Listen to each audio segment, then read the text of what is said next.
it getting to know somebody first before you even think about what you're going to design for them? It is.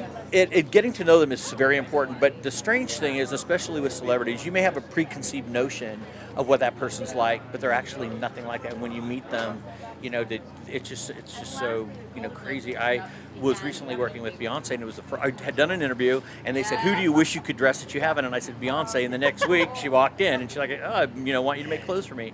And I've always been such in awe of her because she's so beautiful and so talented, and she was just so real and nice and normal, and you see the little girl in her, and I just thought that was so endearing, and another new best friend. I love her. Well, that's funny you say that because I was reading, you got your start in by interning, I believe is what it was, Yes. right? And was fashion even something you wanted to get into? No, I was originally in architecture, Okay, and very and different. so, but still structure, which is crazy. How I reshape bodies. But that's where I started, and I fell into this job with Nolan Miller, who is a known Hollywood designer.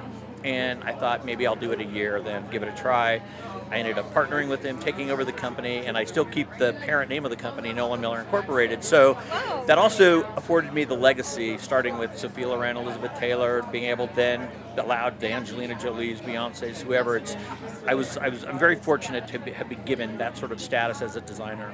Now, with that, having these big statures, especially just starting out, the Sofia Vergara's, the Joan Collins, Yes. was it intimidating at first? And how do you break yourself down to be like, okay, these are just people, I can do this? Well, no, it was very intimidating. My Sure. first day working with Nolan, it was the middle of Dynasty, and I had to go in Joan Collins' dressing room. I was waiting there with sketches to show her, and we had never met before, and she saw me, came off of set, and started screaming, "Who are you? Get out of here!" And thought I was just like some fanatical fan that was, following her, and I'm trying to explain, she's screaming at me, and I was terrified, and I thought, this is not for me, I can't do this. And then we broke the ice, and everything was fabulous after that.